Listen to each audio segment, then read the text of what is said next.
Laws and Cases of Bilingual Education Programs by My Gwen. I am in EDTP 3301, Section D64. The first policy I'd like to talk about is the sink or swim policies. These consisted in the 1920s to the 1960s. They were English immersion policies were the dominant method of instruction of language minority students. There were few or no remedial services available. It was important because students were generally held at the same grade level until enough English was mastered to advance in subject areas. The next court case that I'd like to talk about was the Brown v. Board of Education. It was on May 17, 1954. It outlawed segregated schools as inconsistent with equal education. It was important because it prohibited the states from denying equal protection of the laws to any person due to race, which ultimately ended segregation in the schools. The next act I'd like to talk about was the National Defense Education Act. It was passed on September 2, 1958. It was the first real effort at the national level to strengthen mathematics, science, and foreign language instruction. It was important because it greatly increased the funding and availability to foreign language instruction.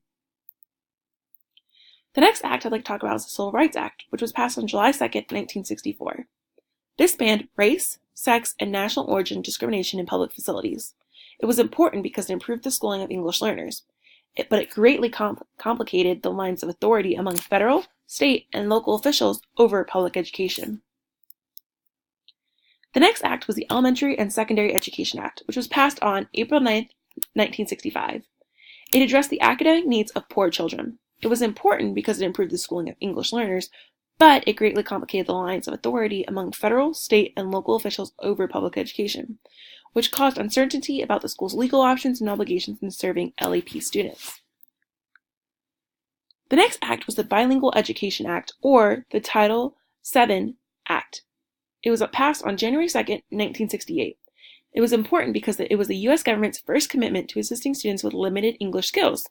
It authorized resources to support educational programs, train teachers and aides, develop instructional materials, and encourage parental involvement. Lau versus Nichols. It was in 1974. It was a lawsuit by Chinese parents in San Francisco which led to the ruling that identical education does not constitute equal education under Title VI of the Civil Rights of 1964.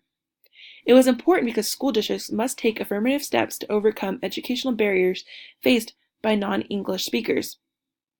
Ruling established that the Office for Civil Rights has the authority to establish regulations for the Title VI enforcement. The next court case is Plyer v. Doe of 1982. It was under the 14th Amendment of the U.S. Constitution. It was important because it says that states do not have the right to deny a free public education to undocumented immigrant children. Proposition 227 was on June 2, 1998. It was important because it dismantled most of California's bilingual education programs.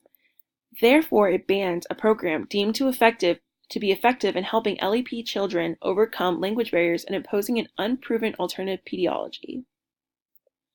Lastly, there was the No Child Left Behind Act of 2001. It made federal systems more accountable for students' outcomes. It was important because it helped educate disadvantaged children.